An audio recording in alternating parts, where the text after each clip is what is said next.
1 Coríntios, a primeira carta do apóstolo Paulo à igreja de Coríntios, no capítulo 15, a partir do versículo 1, acompanhe comigo a leitura, se prepare, que pode acontecer nessa noite o arrebatamento da igreja. Você pode estar participando do último culto ao Deus eterno aqui na terra, amém, queridos? Quem sabe hoje é o último dia, é o último culto da sua vida aqui na terra. Quem sabe a igreja presbiteriana, o pastor Daniel não está aqui, mas quem sabe nós vamos encontrar com ele lá nas nuvens com o Senhor nosso Deus, amém? Eu creio nisso, eu tenho fé, eu tenho esperança que o Senhor vai voltar e muito em breve, diante dos acontecimentos que têm acontecido aí no planeta Terra, dos sinais que estão acontecendo. O Senhor Jesus está esperando só o tocar da última trombeta, para Ele descer nas nuvens e a encontrar a sua igreja gloriosa, igreja santa, amém, queridos? Vocês estão me ouvindo bem aí? Está muito alto? Está muito alto? Não, tá bom? Glória a Deus. Então a palavra disse, está aí, jogou aí no 1 Coríntios, capítulo 15, a partir do verso 1 até o versículo 9, até o versículo 8, nós vamos ler alguns textos mais. Na realidade, queridos, a Bíblia por si só ela prega, não é? Só precisa que alguém leia. Tanto é que a Bíblia diz assim, ó, a fé vem pelo ouvir, e o ouvir pela palavra do pastor, não é isso? Amém, glória a Deus. Igreja que está vigilante é isso, igreja que tem um teólogo que ensina, como o pastor Daniel ensina, tem que estar sabendo dessas coisas, amém? Falando nisso, irmãos, o que Deus tem ministrado para nós e nos ensinado às quarta-feiras é algo maravilhoso, amém? Não perca não, faça parte desse time vencedor em Cristo Jesus. E assim, eu queria que nós lêssemos esses 8 versículos de 1 Coríntios, esses primeiros 8 versículos, bem pausadamente, para você ir digerindo cada texto, cada palavra, cada sentido que o Senhor está falando com cada um de nós. Falou lá no tempo da igreja de Coríntios, e hoje a mesma coisa, porque a palavra do Senhor ela não muda, ela é a mesma coisa, ela permanece para sempre do mesmo jeito. Então entenda o que é que o Espírito Santo, através do apóstolo Paulo, estava falando para a igreja daquela época e para a igreja de hoje. Preste bastante atenção o que é que ela está dizendo aqui. Irmãos, venho lembrar-vos o evangelho que vos anunciei, o qual recebeste e no qual ainda perseverais. Por ele também sois salvos, se retiverdes a palavra tal como vô-la preguei, a menos que tenhais crido em vão.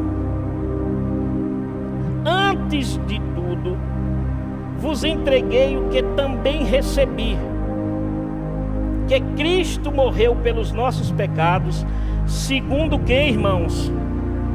Segundo quem? E que foi sepultado e ressuscitou ao terceiro dia, segundo que, irmãos? Segundo que? E apareceu a Cefas, e depois aos 12.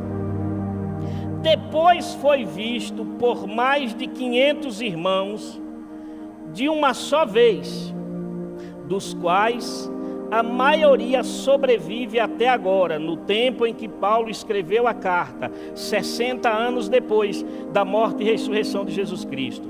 Porém, alguns já dormem. Depois foi visto por Tiago, mais tarde por todos os apóstolos, e afinal, depois de todos, foi visto também por mim, como por um nascido fora de tempo. Agora, eu queria que você prestasse bastante atenção, queridos.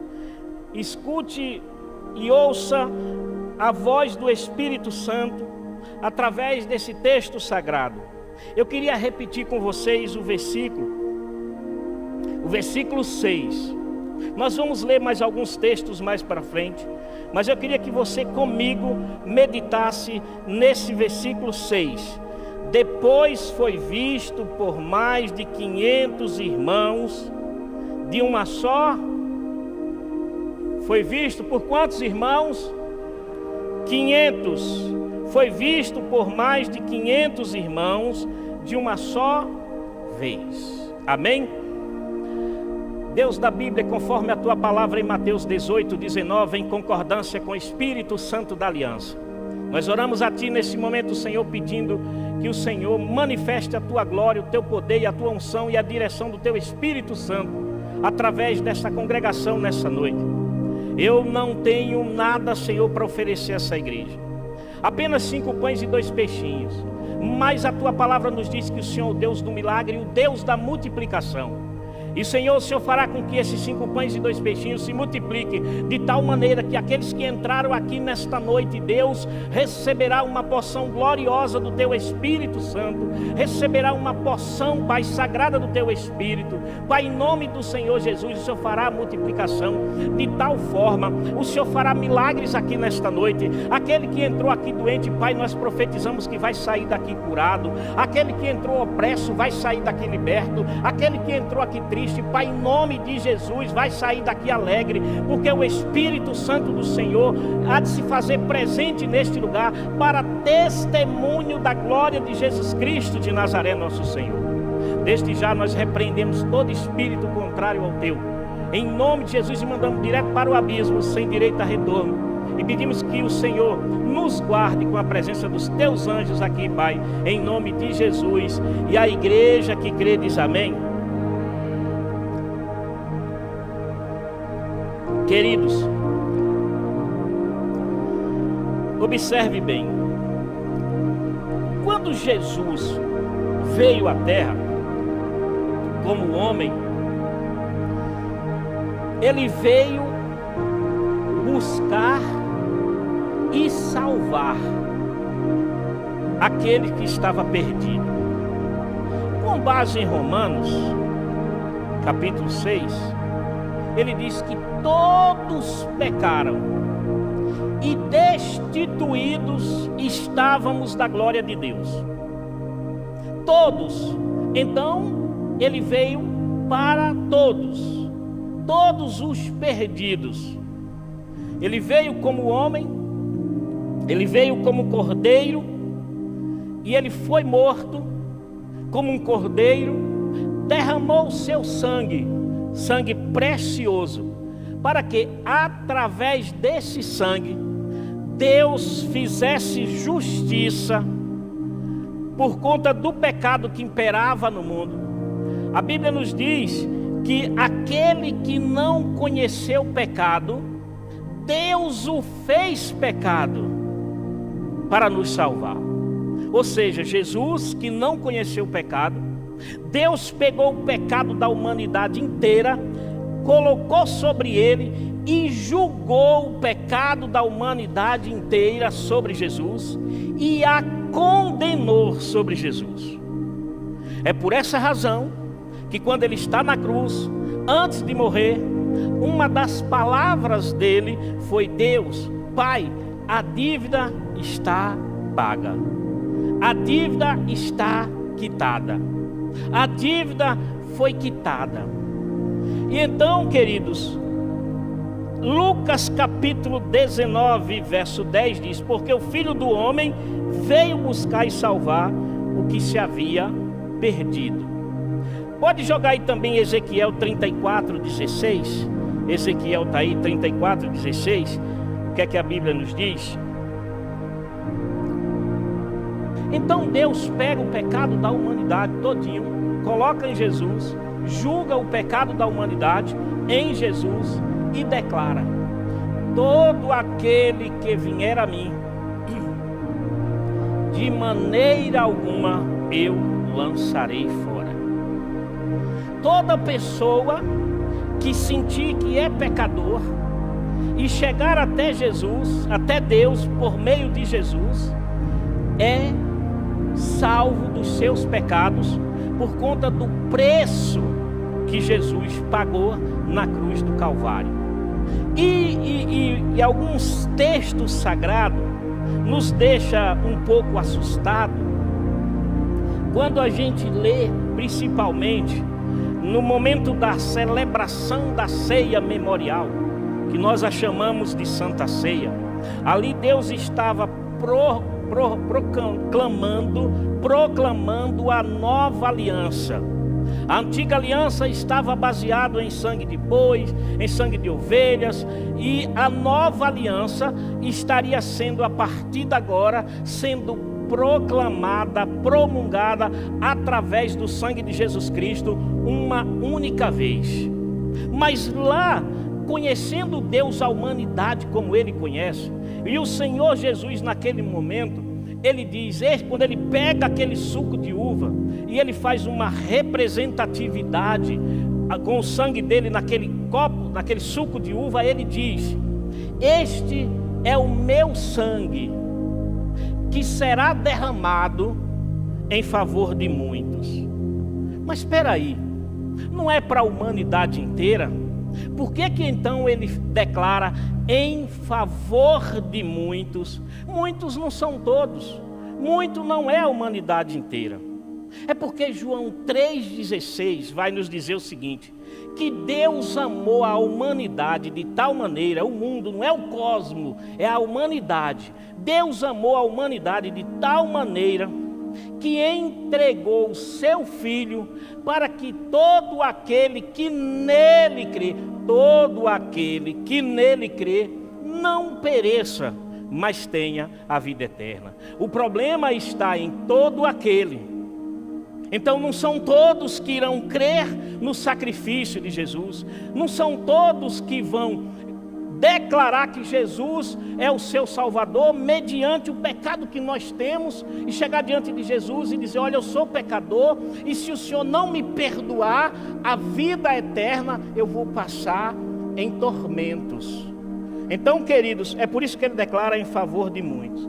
Porém, Jesus veio, executou o plano da salvação aqui na terra, derramando o seu sangue, deu aos homens a entenderem, a compreenderem que para chegar até Deus só através de Jesus, Ele fez isso. E é interessante que quando a gente vai ler a parábola, o pastor até Daniel citou aqui a semana passada, a parábola do rico e Lázaro, há um determinado trecho da palavra que ele vai dizer o seguinte: envia o homem que estava lá em chamas, sofrendo, sendo atormentado, ele vai dizer: envia alguém lá para avisar os meus irmãos que mudem de vida, que mude o seu comportamento, para não vir para esse lugar de tormento aqui onde eu estou. Abraão, que representava a Deus, chega para ele e diz: não pode, não tem como alguém ir lá e avisar para eles. Por quê? Porque lá tem Moisés, que era a lei, e os profetas. Ainda não tinha o Novo Testamento. Lá tem Moisés e lá tem os profetas. Eles que acreditem, eles que leiam, eles que vejam, para não vir para esse lugar. E hoje nós temos o Novo Testamento que nos dá dicas maravilhosas, nos ensina o caminho da salvação eterna. É por isso que Romanos capítulo 1, a partir do verso 18, vai dizer: todo homem, ou todo ser humano, será indesculpável diante do Senhor. Ah, eu não sabia sim. Você é que não quis seguir o caminho da verdade. Mas Jesus, querido, subiu aos céus, e no momento que ele está subindo aos céus, ele prometeu que voltaria. Em João capítulo 14, no versículo 1, 2 e 3, ele diz para os discípulos ficaram tristes, porque ele começou a dizer que ele iria embora, ele iria lá para o Pai, voltar para a glória dele. E o Senhor Jesus disse: olha, não se turbe o vosso coração, não se atemorize, não fique com medo. Eu vou preparar lugar. E depois que eu tiver preparado, eu voltarei para vós e vos levarei, para que onde eu estiver, estejais vós também. Amém? Então Jesus deixou essa promessa de que um dia iria voltar a essa terra novamente. No momento que ele está sendo levado aos céus no Monte das Oliveiras, e ali eu acredito que parte desses 500 irmãos estava lá. A Bíblia diz que Jesus foi sendo elevado aos céus, ele vai subindo, e os discípulos ali, aquele pessoal que estava ali, todo mundo olhando. De repente aparecem 2 anjos de branco e disse: varões galileus, por que estáis olhando? Esse mesmo Jesus que foi tirado de entre vós está sendo recebido no céu. Um dia, do jeito que vocês estão vendo ele subir, ele vai voltar. Amém, igreja? Que dia maravilhoso, que dia glorioso.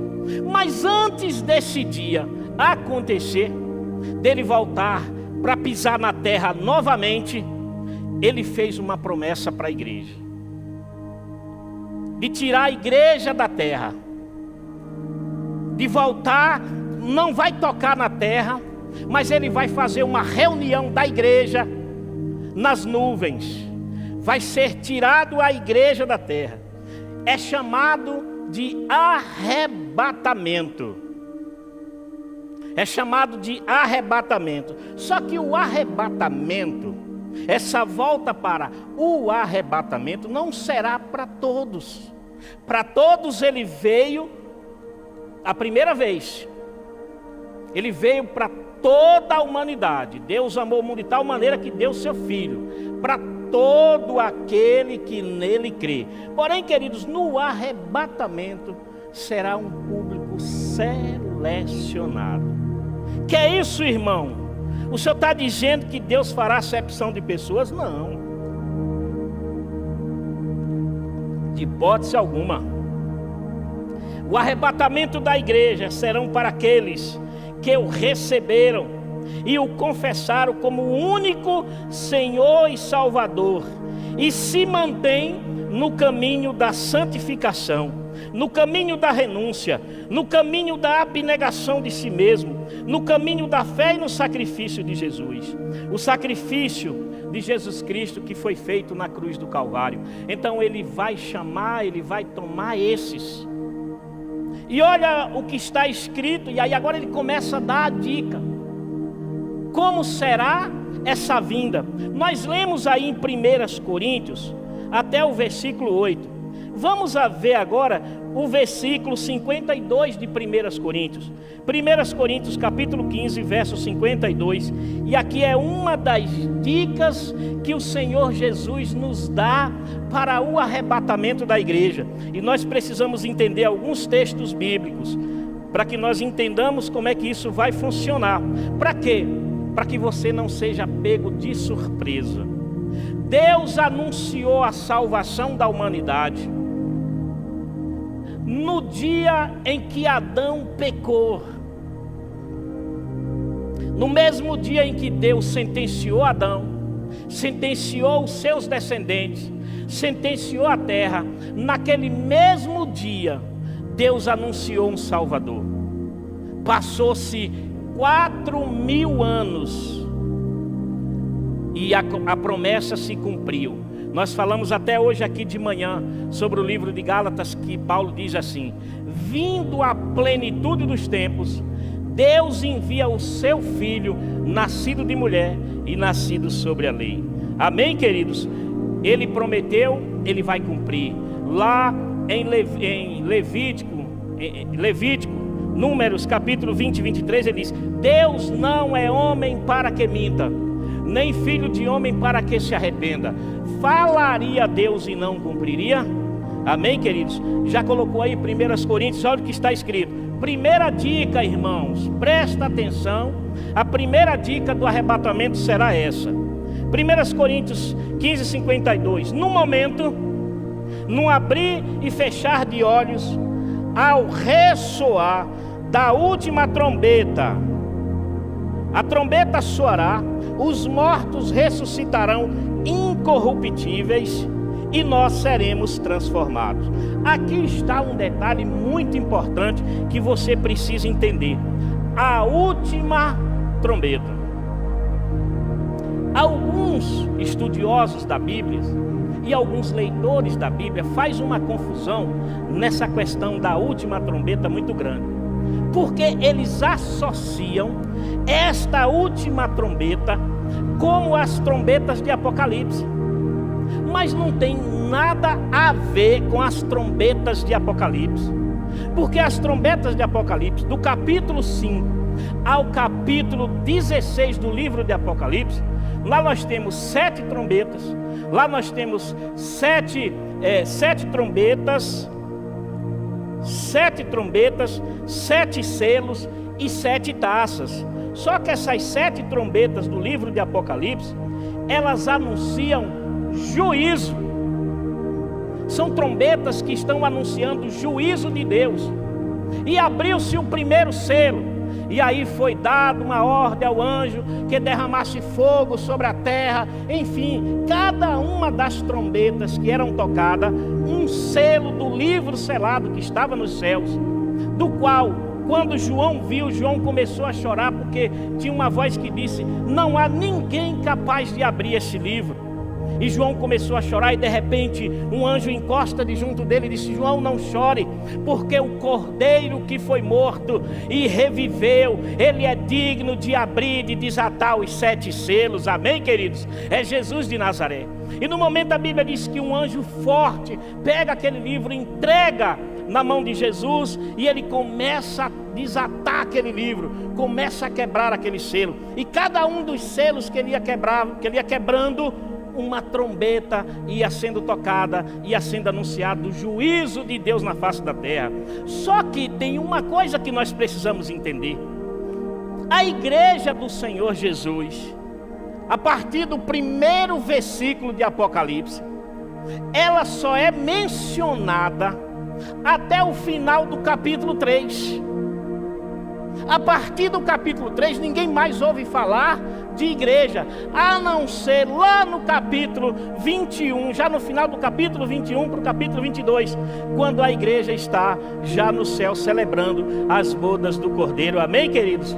Mas nesse período do capítulo 5 até o capítulo 16 de Apocalipse, é anunciada as trombetas do juízo de Deus. Então tá bom, pastor, me mostra aí na Bíblia, que eu quero saber essa última trombeta. Se tem uma última, teve uma. Se teve a última, teve uma. É aí que nós vamos achar a primeira trombeta. Vamos começar por Isaías capítulo 27, versículo 13. Isaías capítulo 7, versículo 13. Coloca aí para mim, por favor, para a gente ler.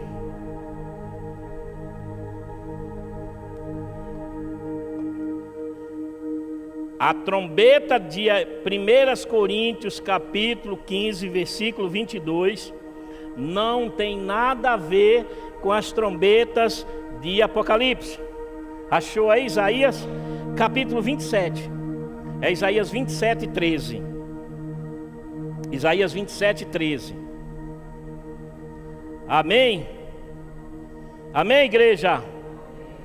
Aí, naquele dia se tocará uma grande trombeta, e os que andavam perdidos pela terra da Síria, e os que foram desterrados para a terra do Egito, tornarão a vir e adorarão ao Senhor no Monte Santo de Jerusalém. Essa trombeta aqui é uma trombeta de ajuntamento. É um som que anuncia o ajuntamento daqueles que estão dispersos. Amém, queridos? Vamos agora ver onde foi que foi tocada a primeira trombeta, em Êxodo capítulo 19. Êxodo 19, versículo 16 e 17. Aqui nós vamos ver onde foi tocada a primeira trombeta. a última trombeta, são duas. A primeira trombeta foi tocada aqui, em Êxodo capítulo 19, versículo 16 e 17. E a última será tocada no ajuntamento da igreja. Amém, igreja? Êxodo capítulo 19, versículo 16. Olha aí, 16 e 17, diz assim: ao amanhecer do terceiro dia, houve trovões e relâmpago, e uma espessa nuvem sobre o monte, e muito forte clangor de trombeta, de maneira que todo o povo que estava no arraial se estremeceu. Agora presta atenção no versículo 17, porque tem a ver com o versículo seguinte que nós vamos ler. Presta atenção direitinho no versículo 17. E Moisés levou o povo fora da onde? Ao que, queridos? Ao encontro, e puseram-se ao pé. Observa, Deus chama Moisés. Moisés, para que o povo creia que eu te escolhi, eu preciso me manifestar ao povo. Deus, querido, é um Deus de relacionamento. Deus não é um Deus de isolamento. Provérbios 18 diz que aquele que se isola, ele se insurge contra a verdade. Então Deus é um Deus de relacionamento. Ele diz para que o povo creia que eu estou com você, que eu estou te dando ordem e que eu estou te comandando, e o que você fala saiu da minha boca. Eu quero o ajuntamento do povo. Você sabe que quando o povo saiu de Israel, eles ficaram habitando, as 12 tribos de Israel ficaram habitando em cabanas. Determinado tempo, eles mudavam de local. Quando Deus, a coluna de fogo, a coluna de nuvem permanecia em determinado lugar, ali eles acampavam. Quando a coluna de fogo se movia, aí o povo desarmava todas aquelas tendas e seguia a coluna de nuvem. Chegava em determinado lugar, quantos dias caminhavam, aí a coluna parava, a coluna de fogo parava, a nuvem parava. Aí o povo chegava ali debaixo daquela nuvem, Silvaldo, e armava seu acampamento.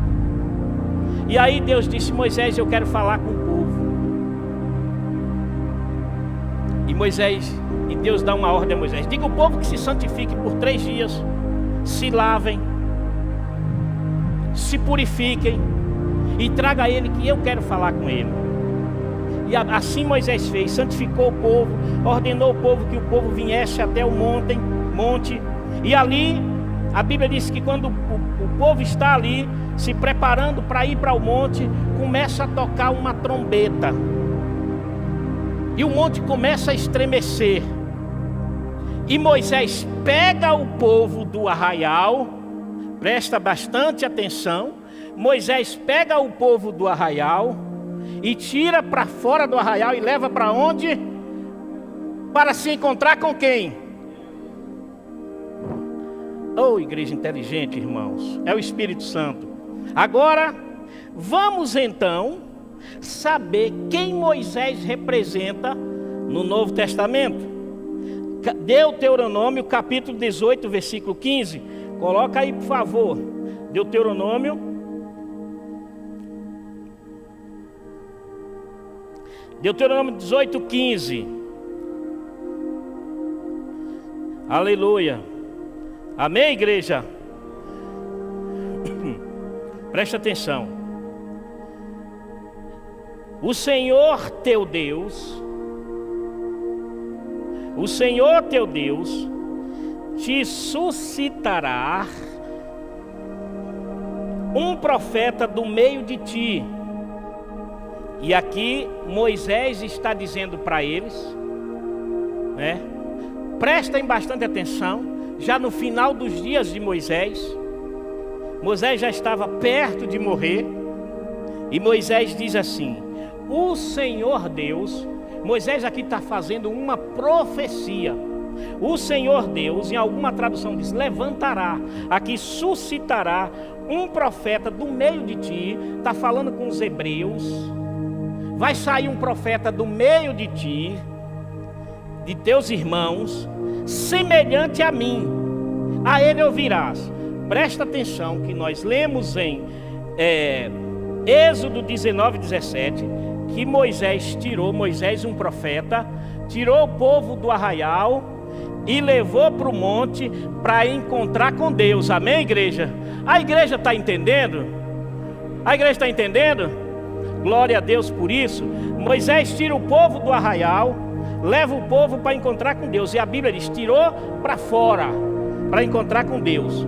No final da vida de Moisés, ele dá uma profecia. O Senhor Deus vai levantar um homem do meio de vocês. Ele será semelhante a mim. Agora a gente vai ver quem é esse homem lá em Atos capítulo 3, verso 22. Atos capítulo 3, verso 22 e verso 22 e 26.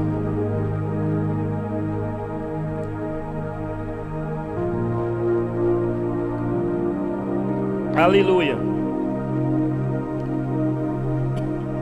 Atos.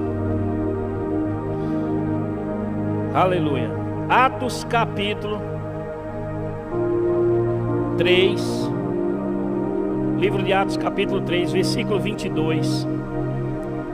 Louvado seja o nome de Jesus, aquele que vive e reina para todo sempre.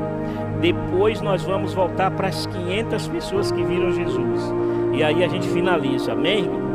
Preste bastante atenção na leitura desse texto sagrado. Primeiro nós vimos que Moisés tirou o povo.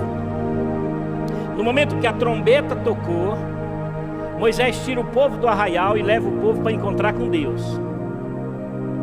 Amém? Depois Moisés disse, olha, Deus vai levantar um profeta. Um profeta, ele é semelhante a mim. E a ele vocês vão ouvir.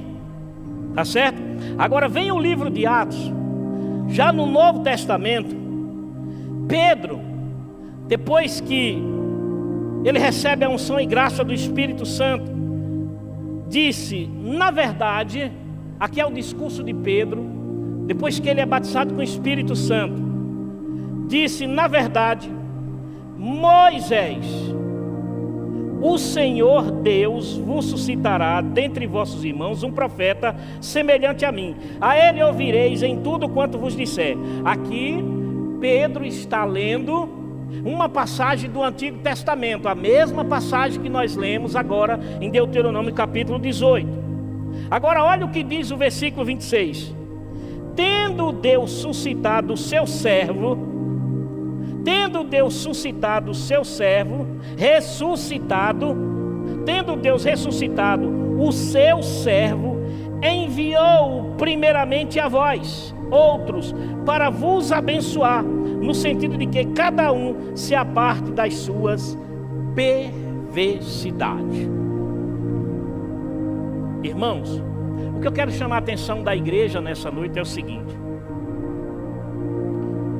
queira você ou não, acredite você ou não, Jesus vai arrebatar a igreja dele. E eu oro para que nós estejamos lá também. Amém? Mas para isso nós precisamos seguir o caminho da santificação. Santifica-os na verdade, João 17, 17. A tua palavra é a verdade. Quem nos santifica é a palavra do Senhor.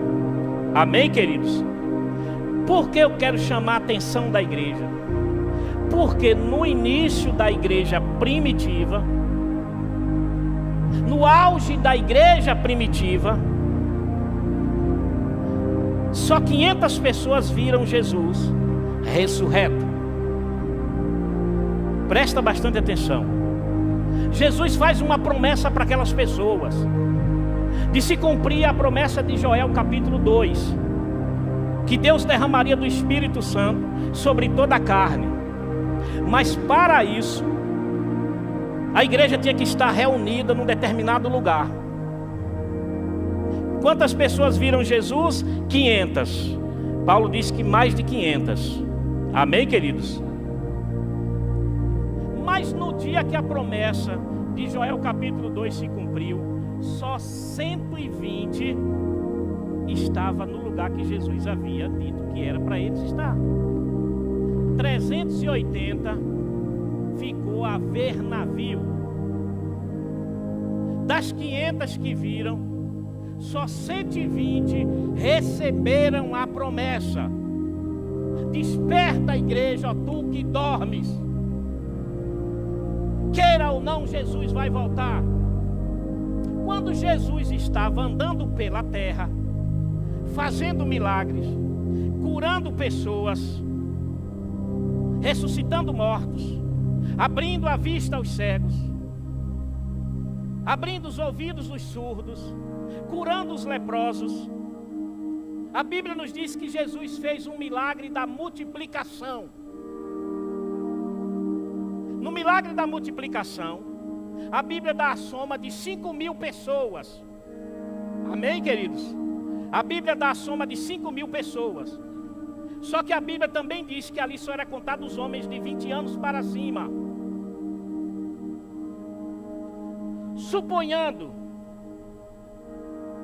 Supomos que das 5.000 pessoas, 3.000 pessoas ali fossem casadas. E dessas casadas, cada um tinha um filho. Nós já vamos para mais de 15.000 pessoas estavam ali reunidos naquele momento. Chegando próximo de 20.000 pessoas. Nós vamos fazer uma conta de 15.000 pessoas estavam ali no dia que Jesus fez o milagre.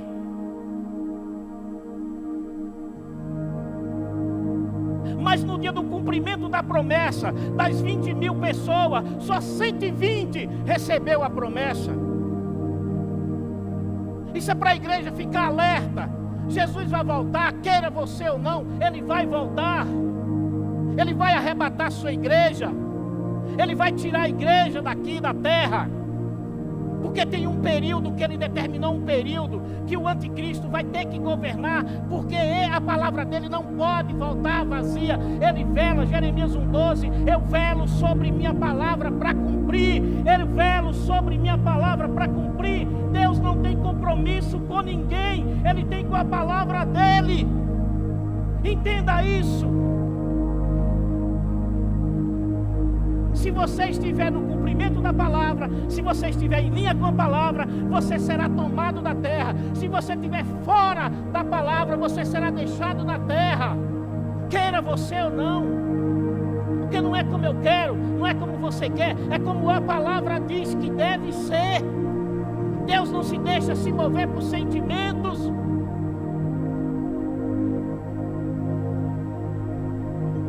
E a igreja precisa entender isso. A igreja está dispersa. A igreja só quer saber das coisas aqui da terra. Só quer saber das suas coisas próprias, dos seus bens. É planos e mais planos para amanhã, para depois da manhã, para o ano que vem e para o ano que vem. Sem saber sequer se você vai estar vivo amanhã. Desperta, igreja, desperta, desperta. Porque até o presente momento, diz a Bíblia, nenhuma palavra do que o Senhor falou deixou de se cumprir. Ou nós seremos arrebatados por darmos atento, ou nós ficaremos aqui como as virgens loucas. A Bíblia diz que o Senhor Jesus vai aos céus e diz assim: eu não vou deixar vocês órfãos, eu não vou deixar vocês só, eu vou enviar o outro, o Consolador, o Paráclito, na mesma essência, age como eu ajo, pensa como eu penso, e Ele estará com vocês, e Ele vai ensinar vocês. E Ele vai lembrar vocês tudo quanto eu vos tenho dito. O Espírito Santo da verdade, que o mundo não pode receber porque não conhece. Mas vós o conheceis, porque porque Ele habita em vós. E a gente está dando ouvido à voz do mundo, quando o mundo está falando com a gente, o mundo está nos arrastando e a gente não está percebendo. O mundo entrou dentro das nossas casas, dentro dos nossos lares, o mundo entrou na cabeça das nossas crianças, mudou a cabeça das nossas crianças, mudou a genética das nossas crianças. O 5G dos celulares que nós temos no bolso perverteu a mente das crianças. Nunca se viu tantas crianças nascer com problemas. Quer ganhar dinheiro, vocês que é novo, que está fazendo aí faculdade?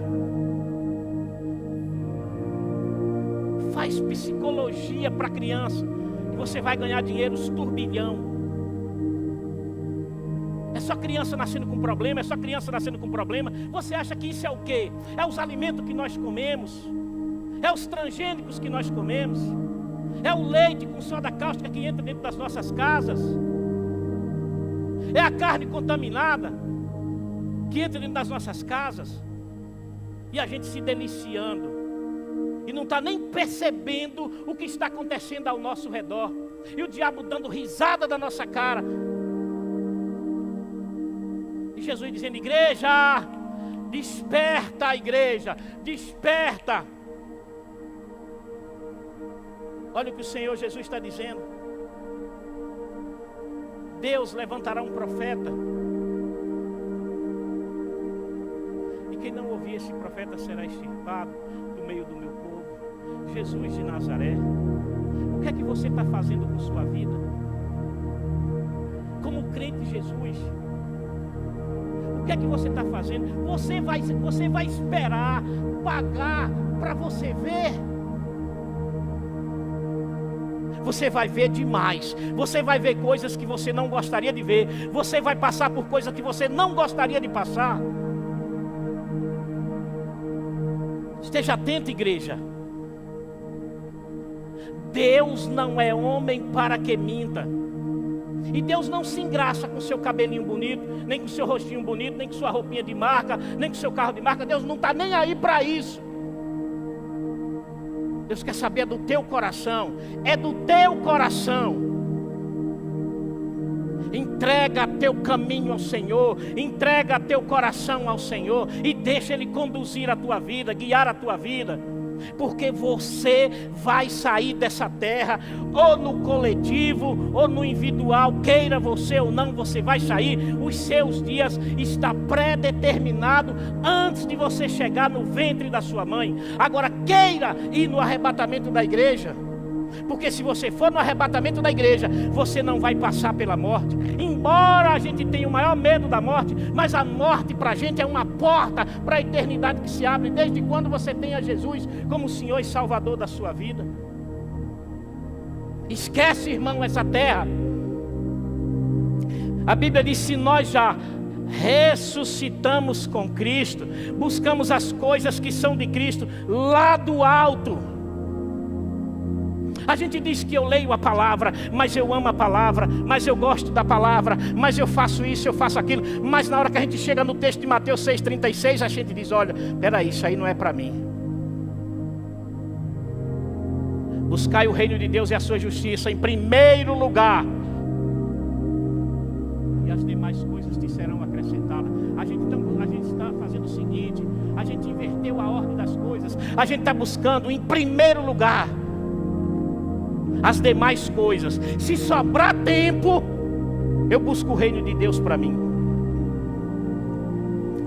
Pode ser que Jesus também diga: se sobrar tempo, você vai.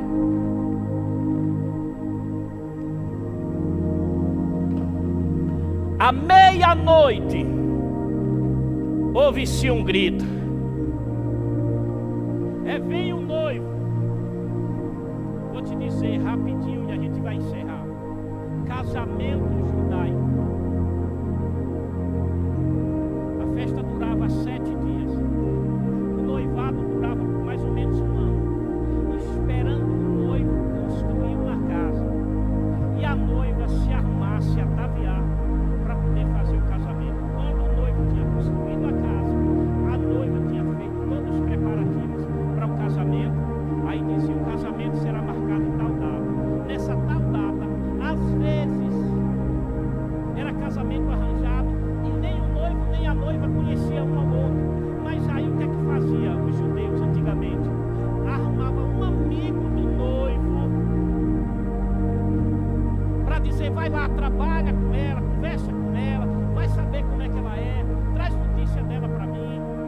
O amigo do noivo fazia essa mediação entre o noivo e a noiva. Quando era no dia do casamento propriamente dito, saía uma comitiva da casa do noivo, saía uma comitiva em procissão, e era para ser isso, só podia ser feito à noite. É por isso que na parábola das virgens é à meia-noite. Jesus nos conta isso, das 10 virgens. É por isso que aí quando chegava o dia do casamento, o amigo do noivo reunia um grupo de pessoas, ia na casa do noivo de noite, pegava o noivo, saía em procissão pelas ruas. Um outro grupo de pessoas pegava a noiva vinha com um véu e levava até o noivo. E era de noite, tinha que ter lamparina. E quando chegava num determinado lugar que eles se encontravam, o noivo tirava o véu da cabeça da noiva, jogava o véu no ombro e citava o seguinte provérbio, ou a seguinte declaração: o governo agora está sobre os seus ombros. Isso te lembra alguma coisa, igreja? Isso te lembra alguma coisa? O governo está sobre os seus ombros. Um menino nos nasceu, Isaías. Um menino nos nasceu. Um filho se nos deu.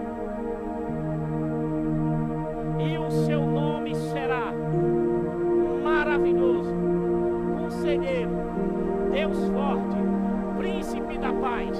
E o governo estava sobre os seus ombros. Aleluia, é Jesus, é o Rei dos Reis, é o Senhor dos Senhores, é o Senhor dos Senhores, é Ele que vem buscar a sua igreja. Ele vai parar nas nuvens, Ele não vai vir aqui na terra dessa vez, Ele vai parar nas nuvens. Vai haver um toque de trombeta, um toque de chofar, e só a igreja que está atenta, que está com as suas lamparinas acesas, com o Espírito Santo da verdade, é que vai conseguir ouvir o soar dessa trombeta ou desse chofar. E nesse momento que ele ouve essa trombeta, nesse exato momento, ele é tomado. Se você mora em uma cidade onde, graças a Deus, tem muito ouro, amém, igreja? Mas também a Bíblia todo ano tem um treinamento de barragem que a mineração faz.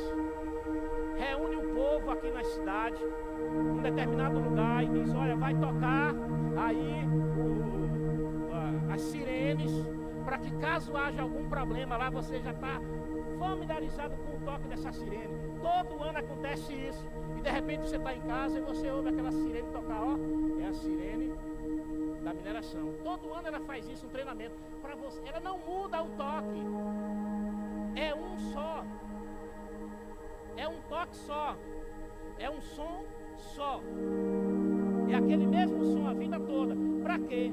Para que você se acostume todas as vezes que você ouvir aquele som, olha, da mineração. Treinamento de barragem.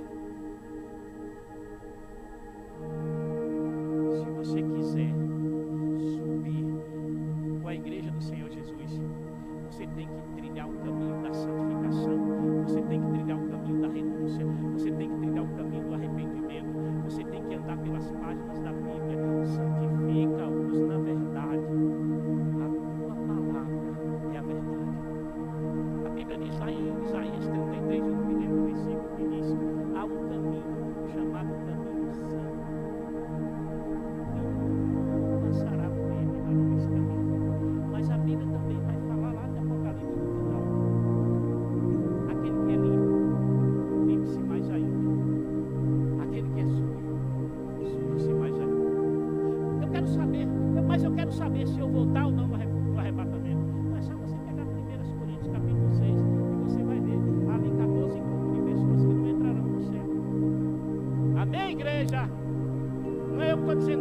Bíblia Sagrada.